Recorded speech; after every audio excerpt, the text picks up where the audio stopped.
ప్రార్థన చేయండి. ఓం గురు బ్రహ్మ గురు విష్ణు గురుదేవో మహేశ్వర గురు సాక్షాత్ పరబ్రహ్మ తస్మై శ్రీ గురవే నమః. గురువే సర్వలోకానాం విసజే భవరోగిణాం నిధయే సర్వ విద్యానాం శ్రీ దక్షిణామూర్తియే నమః.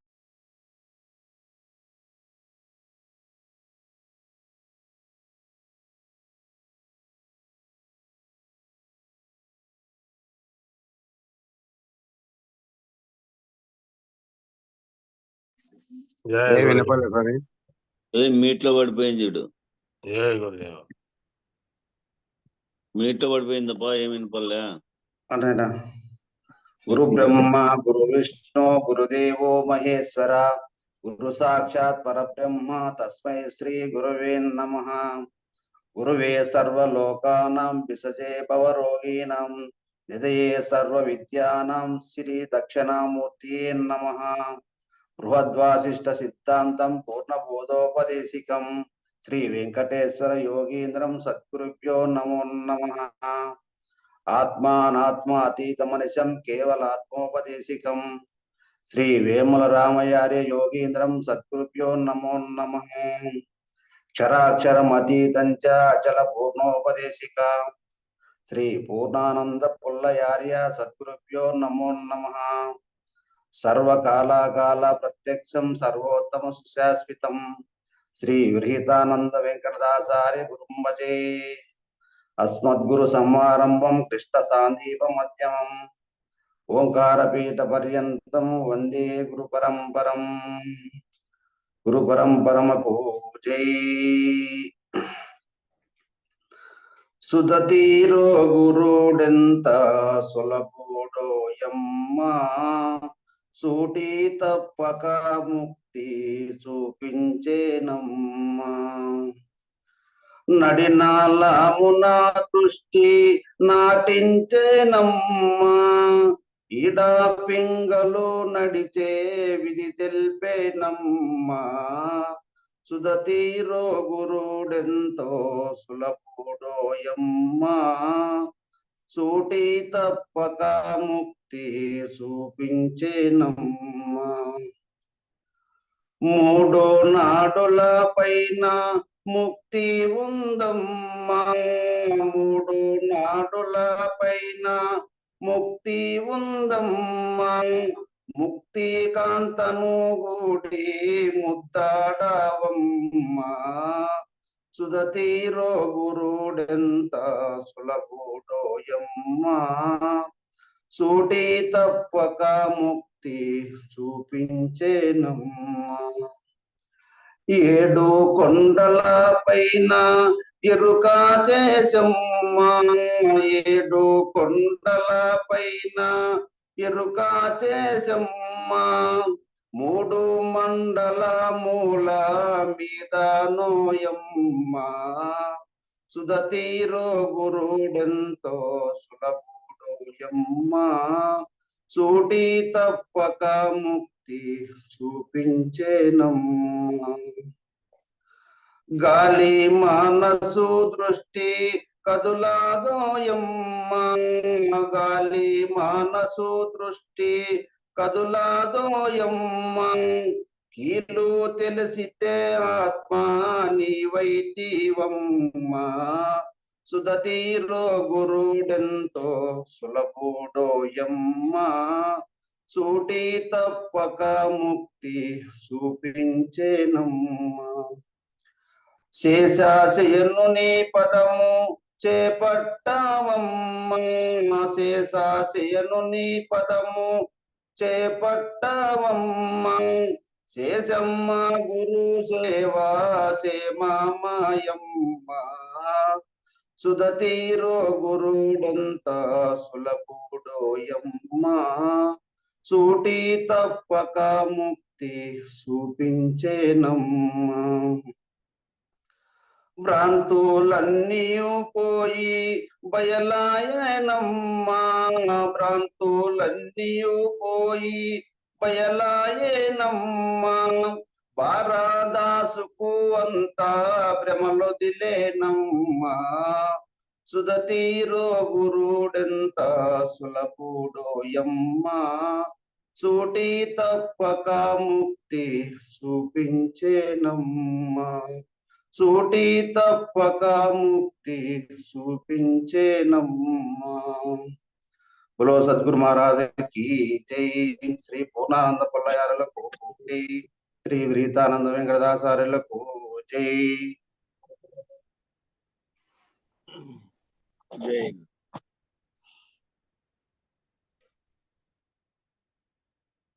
ఈరోజు నిర్వాణ షట్కంలో 4వ పేజీలో కాబట్టి నేనే శివుడను అని ఎవరైతే ఆ లక్ష్య స్థితిలో నిలబడే ప్రయత్నం చేస్తున్నారో వాళ్ళందరూ శివార్చన చేస్తున్నట్లు. అంటే శివజీవైక్య సంధానంలో నేనే శివస్వరూపము అనేటువంటి స్థితి ఎవరైతే పొంది ఉన్నారో వారి యొక్క స్థితి ఎట్లా అంటే వాళ్ళ లక్ష్య స్థితి వారే శివుడైనట్టు. ఎవరైతే శివార్చన చేస్తున్నారో నిత్యము నేనే శివుడను అనేటువంటిది వారే శివుడైనట్టు. నరుద్రో రుద్రమర్చసే శివస్వరూపుడు కానివాడు శివుణ్ణి అర్చించే అధికారం లేదు. ఎవరైతే శివస్వరూపులై ఉన్నారో వారే శివుణ్ణి అర్చించేదానికి అర్హులు. కాబట్టి ఎవరైతే శివస్వరూపుడు కానివాడు శివుణ్ణి అర్చించే అధికారం లేదు. కాబట్టి శివార్చన చేయాలి అంటే ఏదో చెంబుడు నీళ్లు పట్టుకెళ్ళి ఆయన నెత్తి మీద పోసేస్తే శివార్చన అవ్వాలా? ఏదో చెంబుడు నీళ్లు తీసుకొని స్థూలంగా నువ్వు ఆ లింగాన్ని కడిగితేనో నెత్తి మీద పోస్తేనో శివార్చన అయినట్ట? నీలో ఉన్న ఈ సమస్తాన్ని కూడా శివస్వరూపంగా చూడాలి. నీలో ఉన్నటువంటి ఈ సమస్తాన్ని కూడా శివస్వరూపంగా చూడాలి. అలా శివస్వరూపంగా దర్శించినటువంటి దర్శన స్థితిలో స్థిరంగా ఉండాలి. ఎప్పుడైతే శివస్వరూపంగా చూస్తున్నావో అలా నీవు శివస్వరూపంగా దర్శించినటువంటి అంతా కూడా ఆ దర్శన స్థితిని అంతా కూడా స్థిరంగా ఉండాల. సర్వకాల సర్వావస్థల యందు సర్వం శివస్వరూపం అనే నిర్ణయంగా ఉండాల. ఎంతకాలమైతే నువ్వలా ఏకత్వానుభూతి చెంది ఉంటావో, ఎంతకాలమైతే నువ్వు ఆ ఏకత్వానుభూతిని పొంది ఉంటావో అంతకాలము ఆ అర్చన జరుగుతున్నట్లే. సదా శివస్వరూపంగా అది ఎల్లప్పుడూ అర్చన జరుగుతున్నట్లే. అలా జరగగా నీ లోపల ఒక స్థితి ఏర్పడుతుంది. నీ లోపల అది సదా తైలధారవత్తుగా ఎల్లప్పుడూ సర్వం శివస్వరూపంగా నీవు భావన చెందితే నేనే శివుణ్ణి, నా పరిసరాల వ్యవహారం అంతా కూడా ఎవరైతే ఉన్నారో ఏదైతే ఉందో అంతా శివస్వరూపమే అని నువ్వు ఆ విధంగా జరగగా నీ లోపల ఒక స్థితి ఏర్పడింది. ఆ పాతాళ నభస్థలాంత భువన బ్రహ్మాండ స్ఫురత్ అంటే ఆ పాతాళ నభస్థలాంత భువన బ్రహ్మాండమావిస్ఫురత్ అంటే పాతాళ లోకం నుంచి 14 భువన భాండములలో, పాతాళ లోకం నుంచి 14 భువన భాండములలో వ్యాపించినటువంటి ఈ 7 14 లోకాలు, అతల నితల సుతల రసాతల తలాతల పాతాల భూలోక భూవర్లోక సురలోక మహర్లోక జనలోక తపోలోక సత్యలోక, ఇట్లా 7 14 లోకాలు ఆ భువన భాండములలో, ఆ 14 భువన భాండములలో వ్యాపించినటువంటి ఏ ప్రకాశమైతే ఉందో ఆ ప్రకాశమే నేను అనేటటువంటి స్థితి కలిగింది. ఆ ప్రకాశమే నేను. 7 14 లోకాల్లో కూడా ఏదైతే ప్రకాశింపబడతా ఉందో ఆ ప్రకాశమే నేను. చూడండి, ఏ స్థితిలో ఉన్నావో నేను అనేటటువంటి స్థితి కలిగింది. ఈ అర్చన వలన జ్ఞాన స్వరూపమైనటువంటి స్వప్రకాశమైనటువంటి సర్వవ్యాపక ప్రకాశ స్థితి నీకు దర్శనమిచ్చింది.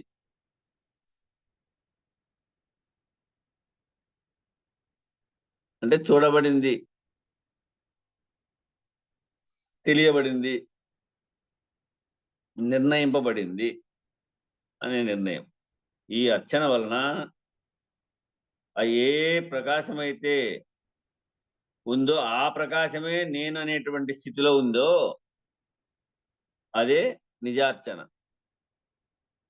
ఈ అర్చన వలన జ్ఞాన స్వరూపమైనటువంటి స్వప్రకాశమైనటువంటి సర్వవ్యాపక ప్రకాశ స్థితి నీకు దర్శనమిచ్చింది. అప్పుడు అది నిర్ణయమైంది. అక్కడ దర్శనమిచ్చింది అంటే నీవు అదే ఉన్నావు అని. ఈ దర్శనం ఎటువంటిదట అంటే ఆ పాతాల నభస్థలాంత భువన బ్రహ్మాండ మావిస్ఫురత్,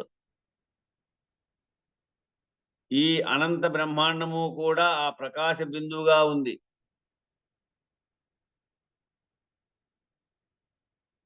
ఈ అనంత బ్రహ్మాండం కూడా మీరే ఈ స్థిర స్థితిలో మదిలో స్థిరపరచుకునేటువంటి రీతిగా వినాల.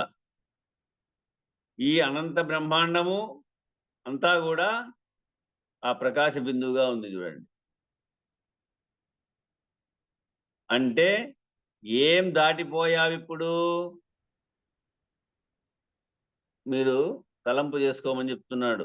నువ్వు ఈ తలంపులో చూసుకో. అంటే ఏం దాటిపోయావు ఇప్పుడు? అన్నింటినీ దాటిపోయి బ్రహ్మాండ స్థితిని కూడా దాటిపోయావు. 7 14 లోకాలు అన్నిటినీ కూడా దాటిపోయి బ్రహ్మాండ స్థితిని కూడా దాటిపోయావు. సర్వవ్యాపక ప్రకాశంగా ఉన్నావు.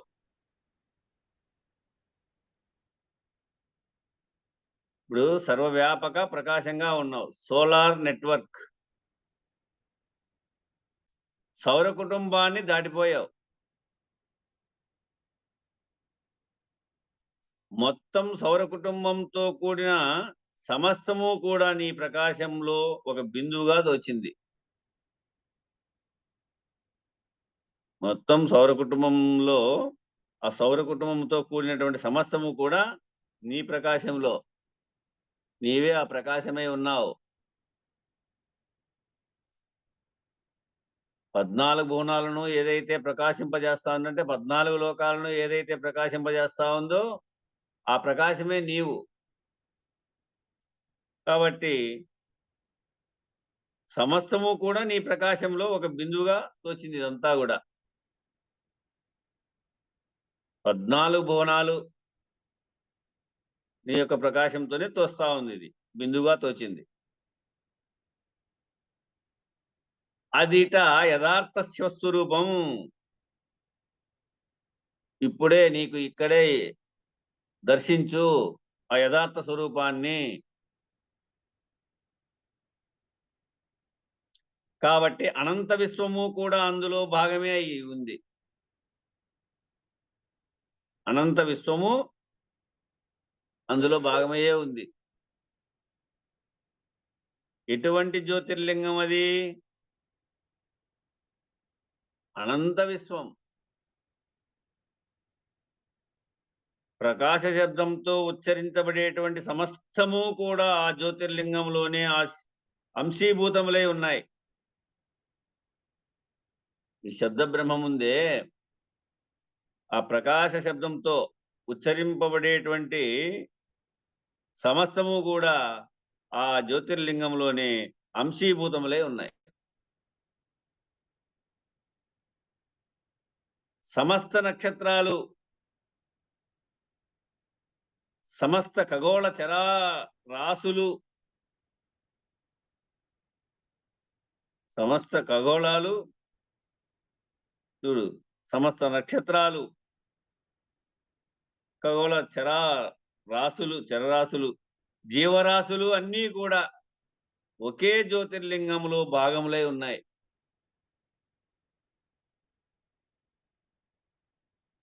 అనేక పూసలు ఒకే దారానికి కూర్చున్నట్టు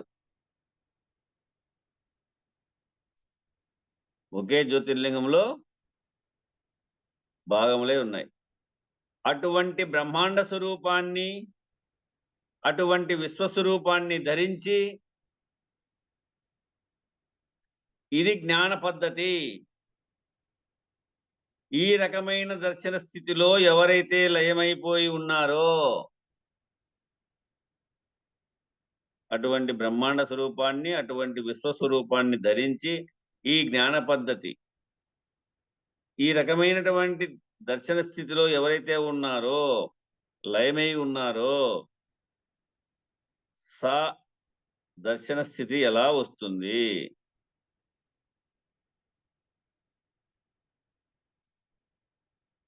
సా అంటే సాధకుడు అడుగుతున్నాడు, దర్శన స్థితి ఎలా వస్తుంది? గురుగారు చెప్తున్నారు, నీకెన్ని పనిముట్లున్నాయి? నీకు శరీరంలో ఎన్ని పనిముట్లున్నాయి? శరీరము, వాక్కు, మనస్సు, త్రికరణములు, మనోవాక్కాయములు,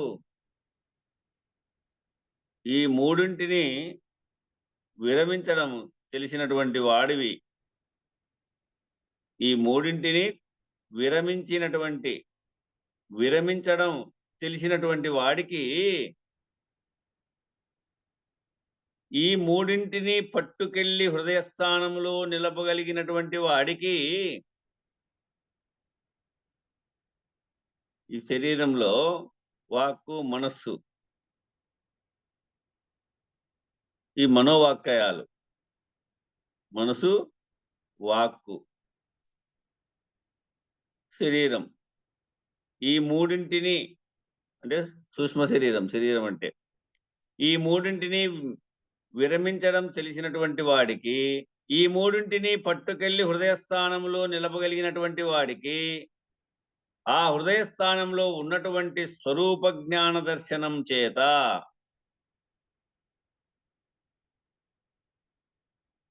ఆ హృదయస్థానంలో ఉన్నటువంటి స్వరూప జ్ఞాన దర్శనం చేత మొట్టమొదటి దర్శనం దేనితో మొదలైందప్ప అంటే, మొట్టమొదటి దర్శనం దేనితో మొదలైంది?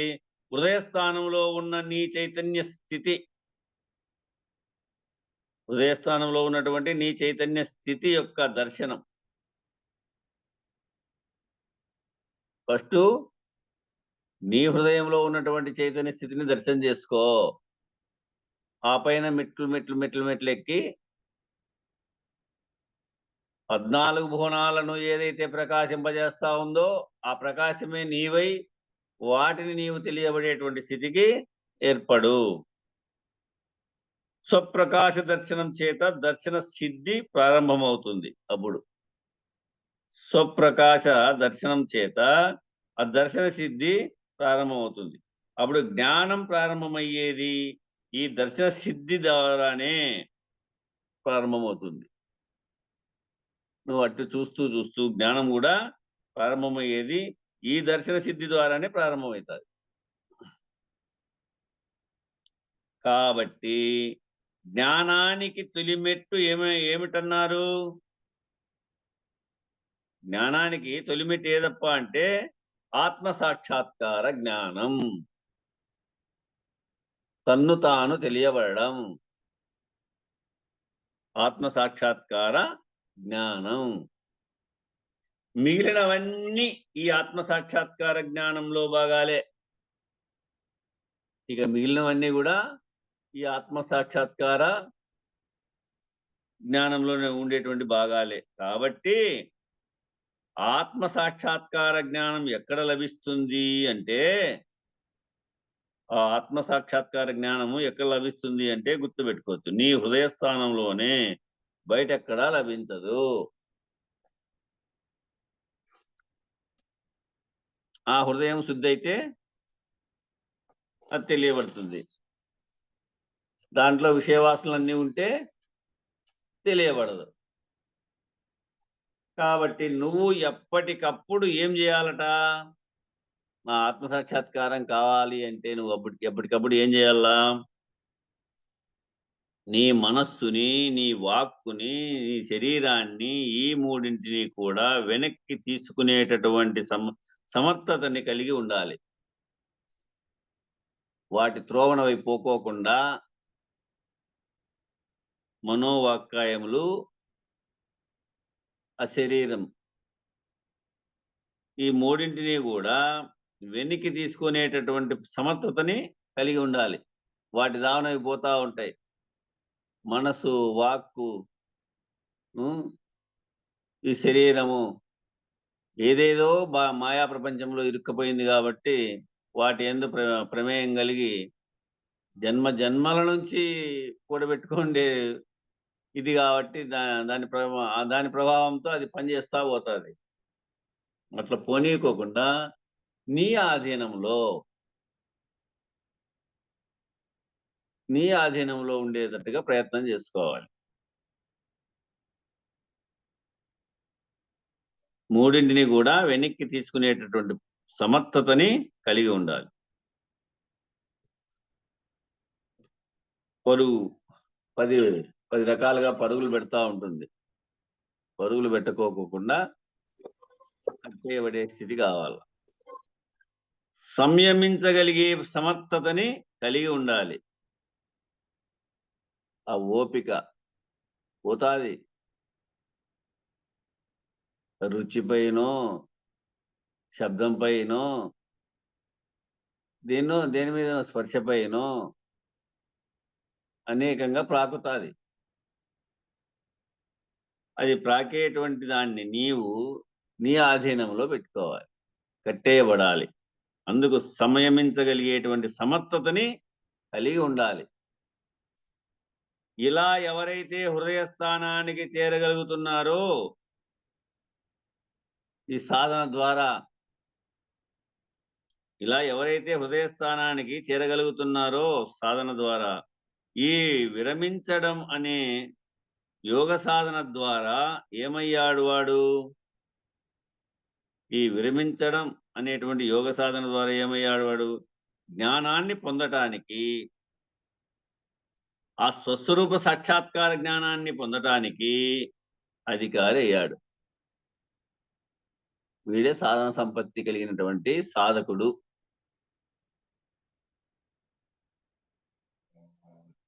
జ్ఞానాన్ని ఏమయ్యాడు? జ్ఞానాన్ని పొందడానికి, ఆ స్వస్వరూప సాక్షాత్కార జ్ఞానాన్ని పొందడానికి అధికారి అయినాడు. కాబట్టి కర్మ, భక్తి, యోగ, జ్ఞానముల ద్వారా కర్మ, నువ్వు చేసేటువంటి పని సాత్విక స్థితిగా ఉండాలా అని, భక్తి కలిగి ఉండాలా అని, యోగం కలిగి ఉండాలా, ఆ జ్ఞానముల ద్వారా, ఈ నాలుగింటి ద్వారా, ఈ 4 స్థాయిలలో కూడా మానవులు ఈ శివస్వరూపాన్ని ఆశ్రయిస్తున్నారు. కర్మ, భక్తి, యోగ, జ్ఞానముల ద్వారా ఈ 4 స్థాయిలలో కూడా మానవులు ఈ శివస్వరూపాన్ని ఆశ్రయిస్తున్నారు. కాబట్టి వారి వారి ఉపాధి భేదములను బట్టి, వారి వారి సమర్థతా భేదములను బట్టి, వారి వారి సిద్ధి భేదములను బట్టి, వారి వారి స్థితి భేదములను బట్టి మానవులలో ఇన్ని రకాల భేదములు ఉన్నాయి. కొంతమంది కర్మ చేసే, కొంతమంది భక్తితో, కొంతమంది యోగంతో, కొంతమంది జ్ఞానంతో. అట్లా వారి వారి ఉపాధి భేదములు, వారి ఉపాధి స్థానం ఎట్టుందో, దేనికై స్థిరపడి ప్రయత్నరూపంగా ఉన్నాడు, దండిగా సంపాదించాలని ఒక విషయం, దండిగా పేరు సంపాదించాలని ఒక విషయం, అందరిని ఆధీనంలో ఉండాలనేటువంటి రాక్షస గుణంతో ఒక విషయం. వారి వారి ప్రయత్నము, ఎవరెవరి ప్రయత్నంలో వాళ్ళు ప్రయత్నం చేసి పోతా ఉంటారు. అటువంటి మహనీయులు, గొప్పవారు ఈ స్థితిలో ఉండిపోతారు. ఇది మనం ఉదాహరణకు కృష్ణమూర్తి అన్నని తీసుకోవచ్చు, ఈ విద్యాసాగర్ రావు గారిని తీసుకోవచ్చు, పూజారి వెంకటేశం గారిని తీసుకోవచ్చు. సో వాళ్ళకు దండిగా జీతాలు వచ్చి హాయిగా ఏవేవో అనుభవించుకుంటూ ఉండేటువంటి స్థితి. కానీ విజ్ఞాన స్వరూప్ గారిని తీసుకోవచ్చు, ఇప్పుడు మనకు కంటి కనబడేటువంటి వాళ్ళు వీరు. ఏమైనా అనుభవించవచ్చు అని ఎంతో మంది ఉన్నారు కదా, ఎంతో మంది రిటైర్డ్ అయినటువంటి వాళ్ళు ఉన్నారు. ఎక్కడైతే ప్రశాంతంగా ఉంటుందో ఊరినే అక్కడ నిర్మాణాలు చేసుకొని ఉండే వాళ్ళు ఉన్నారు. స్థిర నిర్మాణాలు ఏర్పాటు చేసుకొని హాయిగా ఉండేటువంటి వాళ్ళు, ఏదో వాళ్ళ మనస్సు అదే హాయి, వాళ్ళకి అదే హాయి. అట్లా కాబట్టి వారి వారి ఉపాధి భేదాలను బట్టి, వారి వారి సమర్థతా భేదములను బట్టి, వాళ్ళలో ఉన్నటువంటి సమర్థతను బట్టి వాళ్ళకి అదే తీపి. వారి వారి సిద్ధి భేదములను బట్టి, వారు సిద్ధించే స్థితిని బట్టి, వారి వారి స్థితి భేదములను బట్టి మానవులలో ఇన్ని రకాల భేదాలు ఉన్నాయి. వారి వారి సమర్థతలు, స్థితి, సాధనలు, ఆశ్రయాలు అన్నీ వేరువేరుగా ఉన్నాయి. అంతే కదా. ఎప్పుడు చల్లగా చల్లదనంగా బాగా ఉంటుందని మదనపల్లిలో, ఈ చుట్టుపక్కల రాయలసీమలో వాళ్ళంతా చాలా మంది దగ్గరగా మదనపల్లిలో ఇల్లు కట్టుకొని నిర్మాణం చేసుకుని రిటైర్డ్ అయినటువంటి పెద్ద పెద్ద వాళ్ళంతా కూడా ఇట్లా సత్యసాయి బాబా దగ్గర భక్తిగా ఉండాలా, ఉదయం సాయంత్రం దర్శనం చేసుకొని భజనకి పోయి ఉండాలని కొంతమంది, ఇక్కడ కొంతమంది రమణ మహర్షి ఆశ్రమం పరిసరాల్లో, అరుణాచలంలో అట్లా అట్లా ఉన్నారు.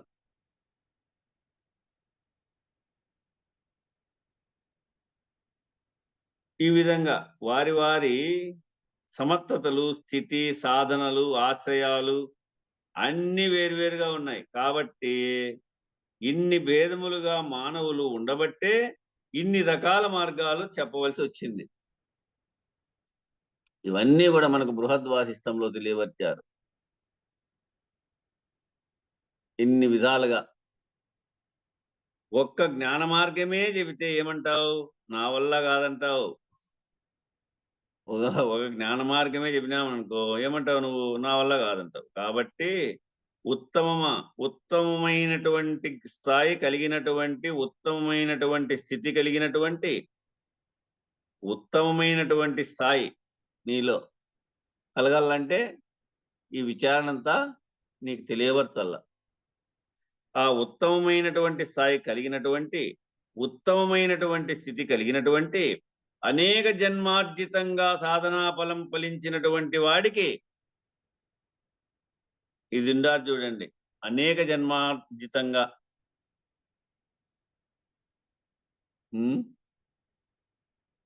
సాధన సంపత్తియుగల సాధకుడొక నరుడు ఘోర సంసారమునన్ బాధపడలేక తన పుణ్యోదయమున గురినిగాంచి ఇరుతర భక్తిన్ బోధ చేయు పుణ్య పురుష మా బోంట్లాకు అంటాడు.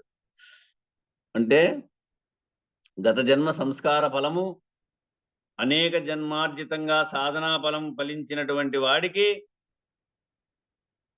ఆ స్థితి, ఆ గురువు, ఆ పాదము అందబడతాది.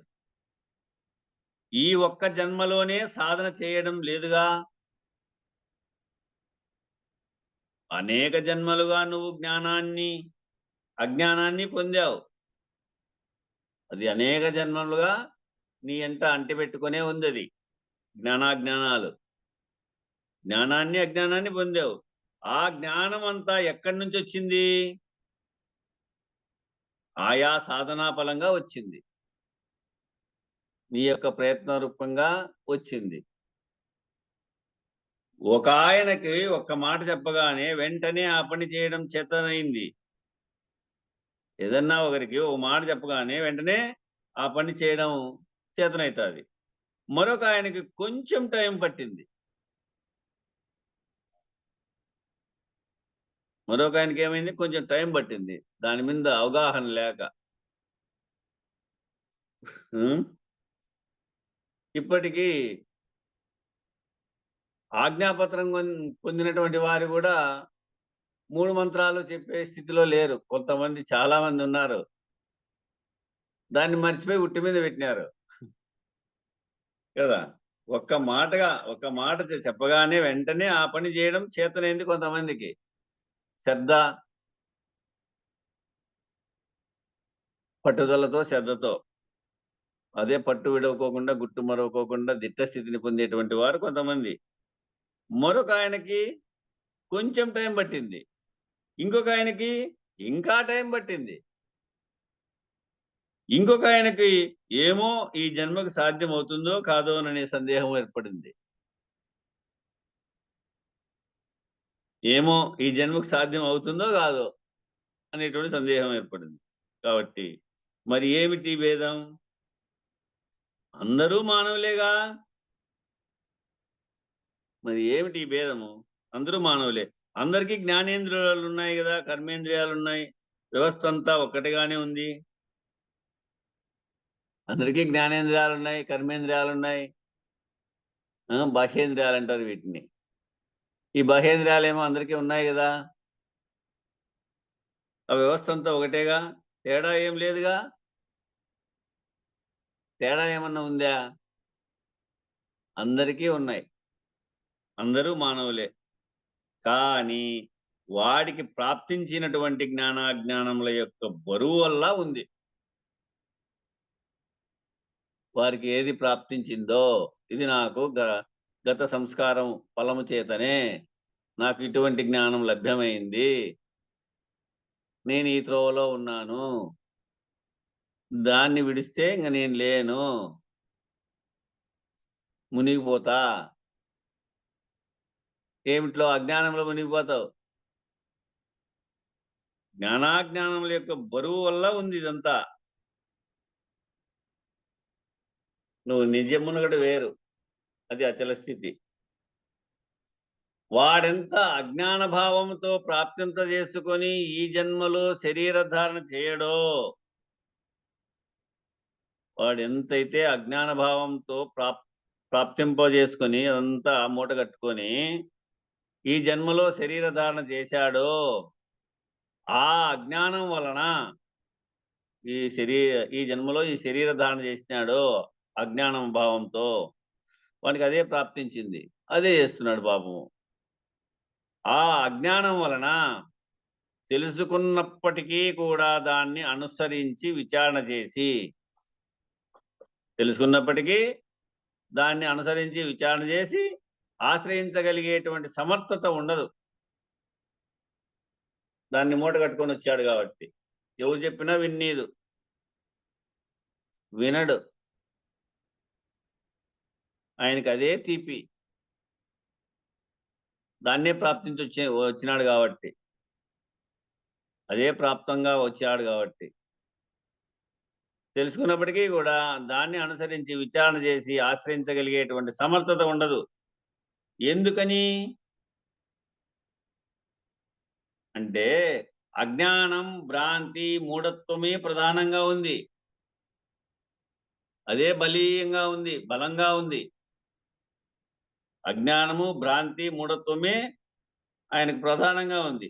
ఈ జన్మలో వచ్చిన అవకాశం నాకు దీనికే కావాలి గాని దానికి అక్కర్లేదంటాడు. ఈ జన్మలో వచ్చినటువంటి అవకాశము కొట్టుట, తిట్టుట, కోపపడుట, పరాధనముల మీద కాంచబడుట, పరా వ్యక్తులను దూషించుట, హింసించుట, ఈ ధోరణిలో ఉంటాడు. ఈ జన్మలో వచ్చిన అవకాశం నాకు దీనికే కావాలి కానీ దానికి అక్కర్లేదంటాడు. ప్రాధాన్యతలు అప్రాధాన్యతలు నిర్ణయం చేసేటువంటి వివేకం కోల్పోయాడు. ఏది ప్రాధాన్యము? ఇది మానవ శరీరం వచ్చింది కదా, అనేక జన్మ సుకృత బల విశేషము చేత మానవ జన్మ లభ్యమైందే. ఈ మానవుడు ఏమి తెలియబడాలి, ఏమి తెలియబడితే దాటుకోగలుగుతాడు, ఏది అవసరము, దీన్ని లెక్క చేయడు. అవంతా గుర్తుకు రాదు. ఏది ప్రాధాన్యతము, ఏది అప్రాధాన్యతము, ఏది చేయొచ్చు, ఏది చేయకూడదు అనేది కూడా తెలియదు. ఆ నిర్ణయం చేసేటువంటి వివేకం కోల్పోయినాడు. ఆత్మ సాక్షాత్కార జ్ఞానమే నా జీవిత లక్ష్యం అనేటటువంటి పద్ధతిగా మారిన వాడికి ఇతరములు ఏవి కనబడవుగా. అట్టివాడైతే ఆత్మ సాక్షాత్కార జ్ఞానమే నా జీవిత లక్ష్యం, నేను సాధించాలా, అది నేనై ఉండాలా, ఆ శివస్వరూపం నేనే, ఆ ప్రకాశ స్వరూపం నేనే. అందుకే గురువు సర్వాధిపతి, సర్వసత్తాపరుడు, సర్వరక్షకుడు, సర్వస్వరూపుడు, సర్వాంతర్యామి. కాబట్టి దాని ఆ ప్రాధాన్యతగా ఆత్మ సాక్షాత్కారమే నా జీవిత లక్ష్యం అనేటటువంటి పద్ధతిగా మారిన వాడికి ఇతరములు ఏవీ కనబడవు. వాడికి ఎంతసేపు ఎక్కడ వెతికినా ఆత్మ సాక్షాత్కార జ్ఞానం ఎలా ఉంది, నేను ఆత్మ సాక్షాత్కార జ్ఞానం ఎలా పొందాలి, అది పొందితేనే నా జన్మ సార్థకము, మిగిలినవన్నీ ఏవి పొందినా నిరర్థకము. ఇటువంటి ఉత్తమమైనటువంటి ఆశ్రయాన్ని, స్థితిని సాధించడమే మానవ జీవిత గమ్యమై ఉన్నది. ఆ ఆత్మ సాక్షాత్కారం పొందాలా అనేటువంటి ఆ జ్ఞానం ఎలా ఉంది అంటే, వారికి ఎంతసేపు ఎక్కడ వెతికినా నేను ఆత్మ సాక్షాత్కార జ్ఞానం ఎలా పొందాలి, అది పొందితేనే నా జన్మ సార్థకము, ఇది పడుతుంది మదిలో. మిగిలినవి ఏవి పొందినా నిరర్థకమే. ఇవన్నీ నిరర్థకమే. అందమైన దుస్తులు కట్టు, పంచభక్ష పరమాన్నాలు తిను, ఏసీ భవనాలలో నిద్రించు, ఇవన్నీ తన అనుభవంలో ఏవేవైతే ఉన్నాయో అన్ని అనుభవించినా కూడా నిరర్థకమే. అవి వృథా, స్వల్పానందమే, శాశ్వతానందం కాదు, స్వానందం కాదు. ఇది నిర్ణయం. ఇటువంటి ఉత్తమమైనటువంటి ఆశ్రయాన్ని, స్థితిని సాధించడమే మానవ జీవిత గమ్యమై ఉంది. మానవ జీవిత గమ్యమేది చూడు. ఇటువంటి ఉత్తమమైనటువంటి ఆశ్రయాన్ని, స్థితిని సాధించడమే నీ యొక్క లక్ష్యం, నీ జీవిత లక్ష్యం. అందుకే మానవ జన్మ వచ్చింది. అనేక జన్మల సుకృత బల విశేషము చేత వచ్చినటువంటి ఈ మానవ జన్మను వృథా చేసుకోకుండా, ఇందుముఖి ఈ జన్మ తప్పితే ఎందునను కడ తేరలేవిక, ఇందుముఖి ఈ జన్మ తప్పితే ఎందునను కడ తేరలేవిక, ముందుగా సద్గురుని చేరి పొందవలి ఈ జన్మరహితము. ఈ జన్మలో తప్పితే ఇంక ఏ జన్మలోనూ, ఈ శరీరం తప్పితే ఏ శరీరము ఉపయోగపడేది కాదు. మోక్షస్థితిని పొందడానికి, ఆ స్థితిని పొందడానికి నిన్ను నీవు తెలియబడి నీవు లేకపోయే స్థితిని పొందాలంటే ఈ మానవ శరీరం అయితేనే ఉపయోగపడింది, మిగతా ఏ శరీరము ఉపయోగపడదు. అందుకే ఇందుముఖి ఈ జన్మ తప్పితే ఎందునను కడ తేరలేవిక, ముందుగా సద్గురుని చేరి పొందవలి ఈ జన్మరహితము. అలా సాధించాలి అంటే నువ్వు విరమించడం నేర్చుకోవాలి. మొట్టమొదట నువ్వు విరమించడం, వదిలేయడం. ఏదైతే భ్రాంతికి తోస్తా ఉందో అదంతా కూడా నిర్భ్రాంతిగా నీవు అలవాటు పడడం. నువ్వు విరమించడం నేర్చుకోవాలి. మొట్టమొదట రమించడం వదిలిపెట్టాలి. రమించడము వదిలిపెట్టాలి. ఇంద్రియ విషయ సుఖాలు నీకు తోచినప్పుడల్లా, ఈ ఇంద్రియ సుఖాలు శబ్ద భ్రమ, స్పర్శ భ్రమ, రూప భ్రమ, రసభ్రమ, గంధ భ్రమ, ఈ విషయ సుఖాలు నీకు తోచినప్పుడల్లా దాంట్లో కలిసిపోకూడదు. దాంట్లో నువ్వు కలిసిపోకూడదు. కలిసిపోతే శబ్దం వినబడితే శబ్దం అయిపోయావు, స్పర్శ కనబడింది, స్పర్శ అయిపోయినావు, రూపం కనపడింది, రూపం అయిపోయినావు. ఉదాహరణకు, అబ్బా ఈ నవరత్నాల మాల ఎంత బాగుందో, ఆ క్షణంలో అదైపోయావు అంతే. ఏదైనా కళ్యాణంలో ఒక ఆమె నవరత్నాల మాల వేసుకొని వచ్చింది అనుకో, దాన్ని చూసి అబ్బా ఇది ఎంత బాగుందో అంటే ఏమైనావు, అదే అయిపోయినావు అంతే. నీకు దానికి భేదం లేదు. అప్పుడు అది పొందే వరకు సహా ఉండలేవు. బాగుందని అనుకున్నాక అది పొందే వరకు సహా ఉండలేవు. ఉండనీది, నిన్ను పరువులు పెట్టిస్తుంది. ఏ విషయానికైనా కానీ ఈరోజు ఈ కూర తినాలా అనుకుంటేవనుకో, దానిపైనే పరిగెత్తుంది. ఇంకా మామూలు చిన్నగా చూసుకున్నా ఉండనీదు, సహా ఉండలేవు. అలా అవ్వకుండా ఉండాలంటే విరమించాలి. అలా అవ్వకుండా ఉండాలంటే ఏం చేయాలి? విరమించాలి, వెనక్కి తీసుకోవాలి.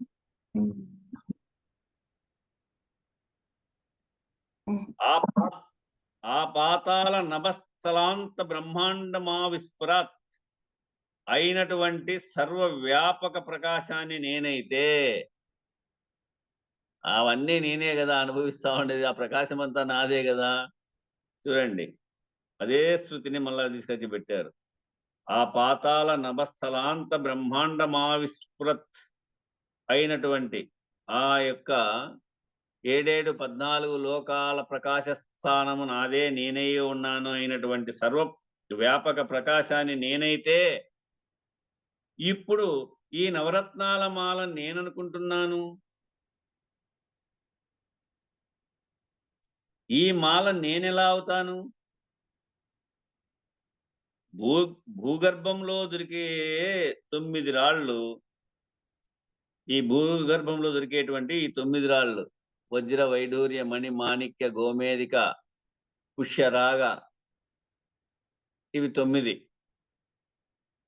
ఈ 9 రాళ్ళు గుచ్చినటువంటి ఒక బంగారపు తీగ, ఇది నా జీవిత లక్ష్యం అవదు కదా. నేనెవరు? నేనా చిదానంద రూప శివోహం. నేను శివానంద రూపమైనటువంటి, చిదానంద రూపమైనటువంటి శివోహాన్ని. నేను శివస్వరూపము, నేనే ప్రకాశ స్వరూపము. వీటన్నిటినీ ప్రకాశింపజేసేది నా యొక్క ప్రకాశమే. అది నవరత్నాలు వెలిగేటువంటిది.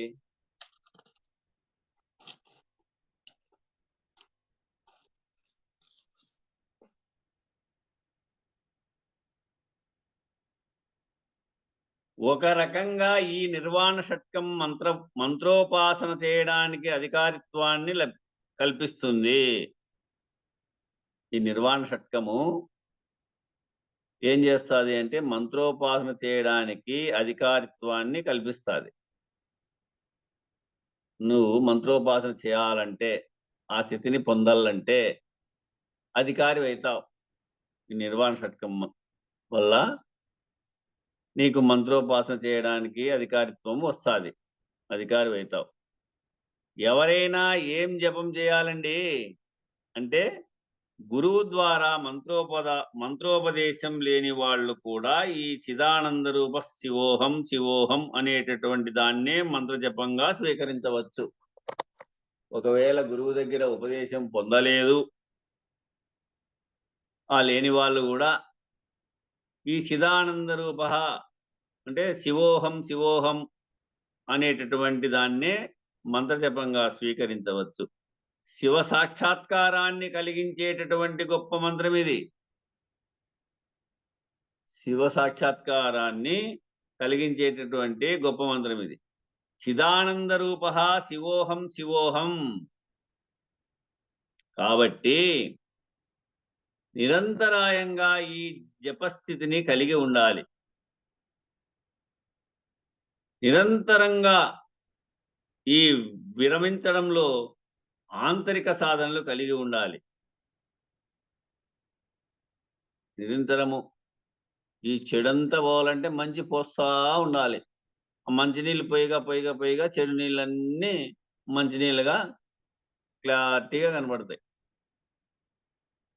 నిరంతరాయంగా ఈ జపస్థితిని కలిగి ఉండాలి. నిరంతరంగా ఈ విరమించడంలో ఆంతరిక సాధనలు కలిగి ఉండాలి. శరీర ప్రాణ మనో బుద్ధులను ఆంతరిక సాధనలలో నిమగ్నం చేయాలి. ఈ శరీరాన్ని, ప్రాణాన్ని, మనస్సును, బుద్ధిని ఆంతరిక సాధనలో నిమగ్నం చేయాలి. అంతర సాధన చేయగా అవన్నీ ఏ తెలివి మీదైతే, ఏ చైతన్య స్థితి మీద ఆధారపడి ఉన్నాయో, నువ్వు చేయగా అవన్నీ కూడా ఏ తెలివి మీద, ఏ చైతన్య స్థితి మీద ఆధారపడి ఉన్నాయో అట్టి చైతన్య స్థితిలో లయమైపోయేటటువంటి స్థితికి చేరతావు. అట్టి చైతన్య స్థితిలో లయమైపోయేటటువంటి స్థితికి చేరతావు. ఇదంతా కూడా పిపీలక మార్గం. క్రమేపీ చైతన్యం తన మూలాన్ని గుర్తిరిగేటటువంటి అంతర్ముఖ ప్రయాణంలో పడుతుంది. అది క్రమేపీ ఆ విధంగా చేయగా ఏం జరుగుతుంది అంటే, చైతన్యం తన మూలాన్ని గుర్తిరిగేటటువంటి అంతర్ముఖ ప్రయాణంలో పడుతుంది. తన మూలాన్ని ఎత్తుకుంటా పోతుంది. తన మూలం వెతికితే తనకు మూలం ఉందా? వెతుకుతుంది. వెతకంగా తను తాను వెతకంగా ఏం జరిగింది? తానుకు పుట్టే స్థానం అంటే ఉన్నది ఒకటి లేనిది ఒకటి అయిందా? ఉన్న పరిపూర్ణము లేని ఎరుక. ఈ లేని ఎరుకను విచారించుకుంటా పోతే ఏమైంది? తన మూలము తనకే లేదు. దానికి అదే పుట్టుటేటువంటి స్థితి ఉంది, కానీ అది ఎక్కడ పుట్టిందో తెలియలే. ఉన్న పరిపూర్ణం నందు పుట్టిందా? పుట్టలే. దీనికి దానికి ఏమైనా సంబంధం ఉందా? లేదు. మరి ఇది ఎట్లొచ్చింది? వెతుక్కుంటా పోతే మరి ఇది ఎట్లొచ్చింది? పుట్టనేలే. మన పెద్దలు మనకేం చెప్పింది? ఇది పుట్టనే లేదు, దీనికి మూలమే లేదు, పుట్టింటే మూలముండు. అందుకే కల్లో దోచిన శరీరము ఎలాగో అలాగే. కల్లో దోచినటువంటి శరీరం పుట్టిందా? తోచిందా? పుట్టలే, తోచింది. అట్లనే తోచింది. ఇది పెద్ద కళ, అది చిన్న కళ. ఇది పెద్ద అబద్ధం, అది చిన్న అబద్ధం. అంతే. కల్లో దోచిన శరీరం ఎలాగో అలాగే అని నిర్ణయించింది. అట్లా ఈ అంతర్ముఖ ప్రయాణం అంటే చైతన్యం తన మూలాన్ని గుర్తిరిగేటటువంటి ప్రయాణం. ఆ ప్రయాణం చేయడమే అంతర్ముఖ ప్రయాణం. నువ్వు నీ మనస్సుని గుర్తిరగడం, నీ మనస్సుని పట్టుకెళ్ళి ఎక్కడో చైతన్యంలో లయింపజేయడం అనేది అంతర్ముఖ ప్రయాణం. నీవు నీ మనస్సుని పట్టుకెళ్ళి ఎక్కడో చైతన్యంలో లయింపజేయడం అనేది అంతర్ముఖ ప్రయాణం కాదు. నీ మనస్సుని పట్టుకెళ్ళి ఎక్కడో చైతన్యంలో లయింపజేయడం అనేది అంతర్ముఖ ప్రయాణం కాదు. అది యథార్థమైన అంతర్ముఖ ప్రయాణం అంటే, యథార్థమైనటువంటి అంతర్ముఖ ప్రయాణం అంటే ఏదంటే, చైతన్యం తన మూలాన్ని గుర్తిరిగేటటువంటి పరమాత్మ స్థితిని, పరబ్రహ్మ స్థితిని గుర్తిరిగేటటువంటి ప్రయాణాన్ని పూర్తి చేయడమే యథార్థమైనటువంటి అంతర్ముఖ ప్రయాణం. ఏదప్ప అంటే, ఈ చైతన్యము తన మూలాన్ని గుర్తిరిగేటటువంటి తన మూలం ఎక్కడ ఉంది ఈ చైతన్యానికి, ఆ గుర్తిరిగేటటువంటి పరమాత్మ స్థితిని, పరబ్రహ్మ స్థితిని గుర్తిరిగేటటువంటి ప్రయాణాన్ని పూర్తి చేయండి. అప్పుడు చేయడం వల్ల ఈ అంతర్ముఖ ప్రయాణాన్ని మెహర్ బాబా 4 దివ్యయానాలుగా విభజించి చెప్పారు. ఈ అంతర్ముఖ ప్రయాణాన్ని మెహర్ బాబా ఏం చెప్పారు? 4 దివ్యయానాలుగా విభజించి చెప్పారు. ఈ అంతర్ముఖ ప్రయాణం 4 దివ్యయానాలుగా ఉంది అంటే దైవ స్వరూపమే ఈ 4 దివ్యయానాలు పూర్తి చేస్తుంది. దైవ స్వరూపమే ఈ 4 దివ్యయానాలు పూర్తి చేస్తారు. ఇది ఉన్నదంతా దైవమే. ఎలా? ఉన్నదంతా కూడా దైవమే. ఎలా? చూడండి, మృత్తిక అంటే మన్ను, శిల ఆ మన్నుతో తయారు చేసినటువంటి మృత్తిక, శిల అంటే రాయి, లోహము వాయు పదార్థాల నుంచి సృష్టి ప్రారంభమైంది. మన్ను గాని, శిల అంటే రాయి గాని, లోహం కానీ వాయు పదార్థాల నుంచి సృష్టి ప్రారంభమైంది. అలా స్థావర జంగమాత్మకమైనటువంటి సృష్టి ఏర్పడింది. అలా వరుస క్రమములో మానవుడు వచ్చాడు. మానవుడు వ్యక్తీకరించబడే వరకు ప్రథమ దివ్యయానం. మానవుడు వ్యక్తీకరించబడేటువంటి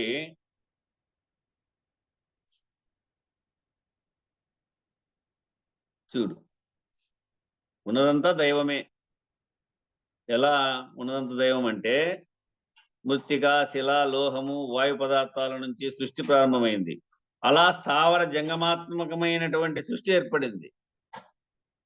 అలా వరుస క్రమములో మానవుడు వచ్చాడు. మానవుడు వ్యక్తీకరించబడే వరకు ప్రథమ దివ్యయానము. మానవుడు వ్యక్తీకరించబడ్డాడు సృష్టిలో, రెండవ దివ్యయానం ప్రారంభమైంది. మానవుడు వ్యక్తీకరించబడే వరకు అదేమి ప్రథమ దివ్యయానం. 4 దివ్యయానాల్లో 1వ దివ్యయానం అయింది. అది మానవుడు వ్యక్తీకరించబడ్డాడు సృష్టిలో అన్నప్పుడు రెండవ దివ్యయానం అయింది. రెండవ దివ్యయానము ప్రారంభమైంది. నువ్వు మానవుడిగా వచ్చావు కాబట్టి నువ్వు రెండవ దివ్యయానంలో ఉన్నావు. ఇప్పుడు రెండవ దివ్యయానంలో ఉన్నావు మానవుడిగా ఉన్నప్పుడు. కాబట్టి నువ్వు ప్రయత్నించి ఈ 2వ, 3వ, 4వ దివ్యయానాలన్నీ పూర్తి చేయాలి. కాబట్టి నువ్వు ప్రయత్నించి ఏం చేయాలి? ఈ 2వ, 3వ, 4వ మానవుడివై, మాధవుడివై, మహనీయుడు కావాలా అనేటువంటి దారి ఉన్నట్టుంది. ఇది ఈ 2వ, 3వ, 4వ దివ్యయానాలని పూర్తి చేయాలి. అదే నీ జీవిత లక్ష్యమై ఉంది. ఇలా ఎవరైతే ఈ దివ్యయానాలని పూర్తి చేసి జన్మరాహిత్య స్థితిని సాధిస్తారో వాళ్లే సార్థకత చెందిన వాళ్ళు. మిగిలిన వారికి మానవ జన్మ నిరర్థక కారణం. మిగిలిన వారికి ఎవరైతే ఈ దివ్యయానాలని పూర్తి చేసి మానవుడే మాధవుడై మహనీయుడైతాడో, ఈ దివ్యయానాలని పూర్తి చేసి జన్మరాహిత్య స్థితిని సాధిస్తారో వాళ్లే సార్థక చెందిన వాళ్ళు. మిగిలిన వారికి మానవ జన్మ నిరర్థకం. కారణం ఏమంటే మరలా జనన మరణ ప్రవాహంలో, జనన మరణ చక్రంలో నలిగిపోతూనే ఉంటారు. ఇంకా కారణం ఏమప్పా అంటే మరలా జనన మరణ ప్రవాహంలో, జనన మరణ చక్రములో, భవబంధములో ఇరుక్కుపోతారు, నలిగిపోతూ ఉంటారు. ఏమి జన్మ ఆకిలి బాధ, దప్పిక బాధ, విష బాధ, రోగ బాధ, శత్రు బాధ. యథాతథంగా ఇప్పుడు తిన్నదే అప్పుడు తింటావు, ఇప్పుడు అనుభవించిండేదే అప్పుడు అనుభవిస్తావు. ఇంతే కదా, ఇంకేం అనుభవిస్తావు ఇంతకంటే? కాబట్టి వచ్చిన జన్మలో ఖచ్చితంగా ఈ జన్మలోనే నీవు సార్థకత పొంది తరించై లయం కావాల కదా. ఉన్నీలే ఇంకా మళ్ళా జన్మ వస్తేనేమి అనేవాళ్ళు చాలా మంది కనపడతా అంటారు మనకు. మళ్ళా వస్తేనేమి అంటే వస్తే ఏమి, ఇదే తింటావు కదా, ఇదే అనుభవిస్తావు. పోనీ నిన్న జరిగిపోయింది. నిన్న ఏం తిన్నావు? ఈ పొద్దు అదే తింటావు. నిన్న ఏమి తాగినావో ఈ పొద్దు అదే తాగుతావు. అంతే కదా. నువ్వు నిన్న ఏం అనుభవించినావు, సుఖం గాని దుఃఖం గాని అదే అనుభవిస్తావు. అట్టనే ఈ జన్మలో ఏమి అనుభవించినావో అదే అనుభవిస్తావు గాని వేరే అనుభవించేది ఏమైనా ఉందా? కొత్తగా ఏమన్నా లేదు కదా. మరి ఎందుకు ఇది దాటుకుంటే ఉత్తమమే కదా. కాబట్టి మానవ జన్మ నిరర్థకం కారణం. ఎందుకు కారణం అంటే మరలా జనన మరణ ప్రవాహంలో ఇరకపోతావు. జనన మరణ చక్రంలో నలిగిపోతూనే ఉంటావు. ఏ జ్ఞానంతో ఈ శరీరాన్ని విడిచిపెడతావో దాన్ని బట్టి వచ్చే ఉపాధి ఆధారపడి ఉంటుందప్ప. ఏ జ్ఞానంతో ఈ శరీరాన్ని నువ్వు విడిచిపెడతావో దాన్ని బట్టే వచ్చే ఉపాధి కూడా నీకు ఆధారపడి ఉంటుంది. కాబట్టి నువ్వు ఏవేం వాటిల్లోంచి విరమించాలో, కాబట్టి నువ్వే ఏ వాటిలో నుంచి విరమించాలో వరుసగా ఆ 6 శ్లోకాల్లో చెబుతున్నారు. నువ్వు ఏమేమి విరమించాలో వరుసగా 6 శ్లోకాల్లో చెప్తా ఉన్నారు. మనోబుద్ధ్యాహంకార చిత్తానాహం, మనోబుద్ధ్యాహంకార చిత్తాని నాహం. ముందు దేంతో మొదలు పెట్టారు? మనస్సుతో. అంటే నిర్వాణం అనేది ఎక్కడ రావాలట? కాళ్ళు, చేతులు, కన్ను, ముక్కుకి వచ్చేటువంటి అవకాశం లేదు. నిర్వాణము అనేది ఎక్కడ రావాలా? కాళ్ళతోనో, చేతులతోనో, కన్నుతోనో, ముక్కుకో వచ్చేటువంటి అవకాశం అయితే లేదు. అంతఃకరణ అయినటువంటి మనస్సు స్థితిలోనే నిర్వాణ స్థితి. అంతఃకరణంలో ఉందే మొట్టమొదటి మనస్సు. ఆ అంతఃకరణమైనటువంటి మనస్సు స్థితిలోనే నిర్వాణ స్థితి ఏర్పడాలి, సాధ్యమవుతుందని చెప్పడం అనే ఉద్దేశంతో ఎత్తుగడ దేనితో మొదలు పెట్టారంటే ఆ మనస్సు స్థితిలోనే నిర్వాణ స్థితి సాధ్యమవుతుందని చెప్పడం అనేది ఉద్దేశం ఏమి అంటే, దేనితో మొదలు పెట్టారంటే మనోబుద్ధ్యాహంకార చిత్తానేనాహం. మనస్సు, బుద్ధి, చిత్తము, అహంకారము, ఇవి ఈ 4 నేను కాదు. ఈ 4 నాహం అంటే నేను కాదు. మనస్సు, బుద్ధి, చిత్త, అహంకారం అనే 4 అంతఃకరణం అనే నేను కాదు. మరెవరు? చిదానంద స్వరూప శివోహం శివోహం. నేను చిదానంద స్వరూప శివోహం శివోహం. నేనే శివుడను. అప్పుడు జ్ఞాత కూటస్థుడు, ఆత్మ, బ్రహ్మము, ఎరుక, చైతన్యము, సాక్షి ఈ పేర్లతో ఏది ఎలా పిలువబడుతున్నా అది నేను. జ్ఞాత అని గాని, కూటస్థుడని గాని, ఆత్మ అని గాని, బ్రహ్మమని గాని, ఎరుకని గాని, చైతన్యమని గాని, సాక్షి అని గాని ఏ పేర్లతో పిలవని నీలే. ఈ పేర్లతో ఏది ఎలా పిలువబడుతున్నా కూడా అది నేను. కాబట్టి నీలో మనసు పనిచేసినప్పుడల్లా ఏం చెప్పాలట?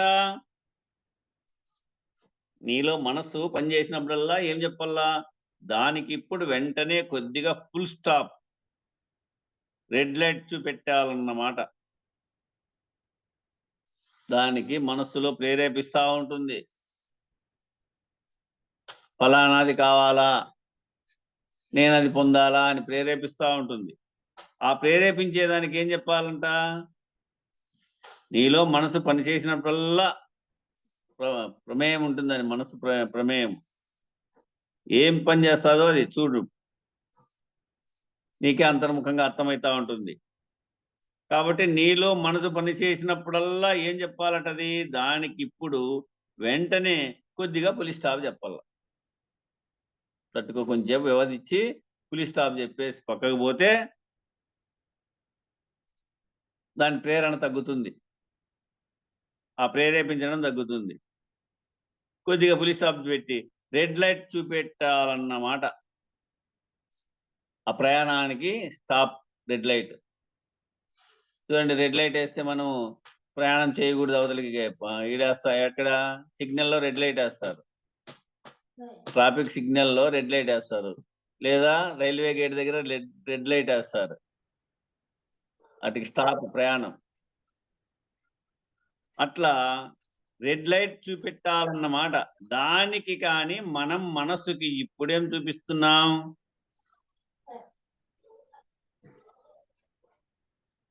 మనము మనసుకి ఇప్పుడేం చూపిస్తున్నాం? అదే మనకి గ్రీన్ లైట్ చూపెట్టేస్తుంది. కొంచెం ఓపిక పడితే, కొంచెం ఊరినే ఉంటే అదే గ్రీన్ లైట్ చూపిస్తుంది మళ్ళా మనకి. అట్లే చక్కగా ప్రయాణం చేస్తే ఏమవుతాము? శిక్షింపబడతాం. మనం దానికి చూపించే దశలో ఎక్కడున్నాం? మనసు నుంచి విరమించలేదుగా. మనసులో ఒక ఆలోచన వచ్చింది, వెంటనే నువ్వు ఆగాలి. విరమించి ఏం చేయాలట? చిదానంద రూప శివోహం శివోహం జపం చేస్తుండు. విరమించే సమయంలో ఏం చేయాలా? చిదానంద రూప శివోహం శివోహం అని జపం చేస్తా ఉండు. ఆ జపం నిరంతర జపశీలి అయి ఉండాలి. ఇటుకి కాలం పడిపోయింది, 9వ పేజీ పూర్తి అయింది. రేపు 10వ పేజీ. ఎవరు మీట్ చేసుకున్నారు? ఎవరు సౌండ్ చేస్తారు?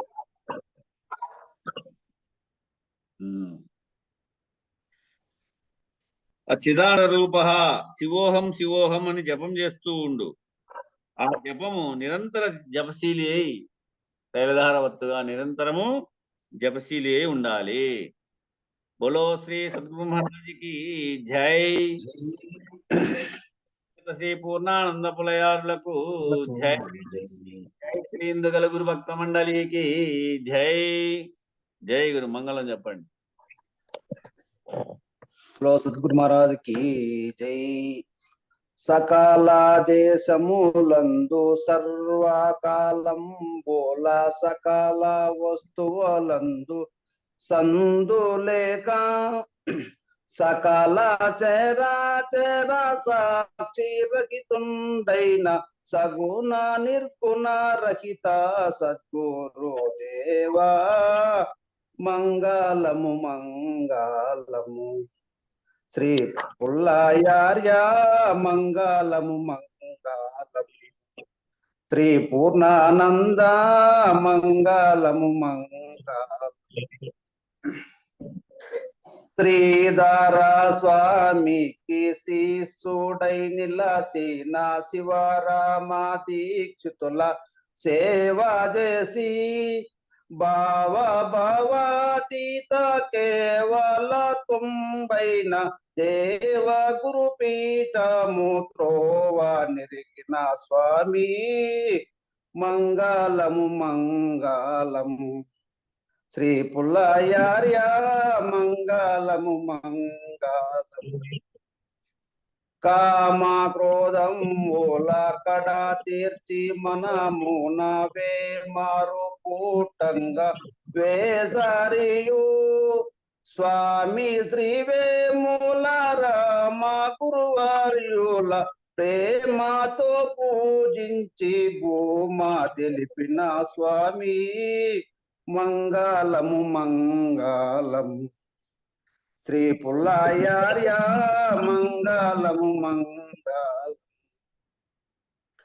ధరను కృష్ణ పురవరమున వెలసియు కరుణతో శిశుల కావనెంచి సరయ గుణ చల పరిపూర్ణము నెరిగించి మరుపు తెరుపుల బాపు బహనీయ నీకు మంగళము మంగళము.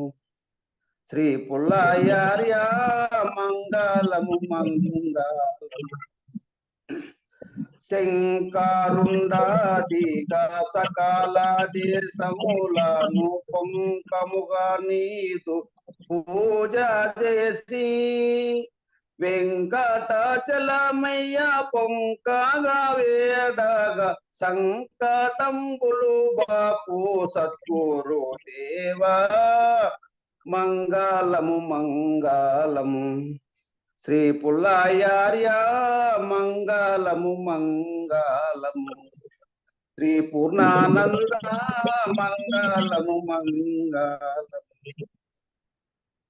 ధరాను ధర్మవరపురమున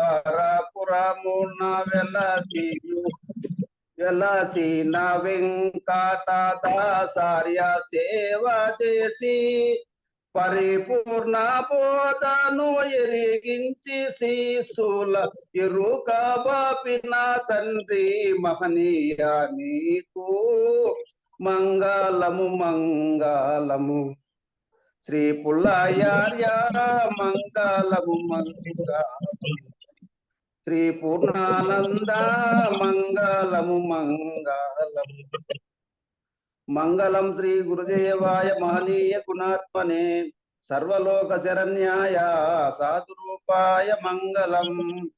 ఓం శాంతి శాంతి శాంతి.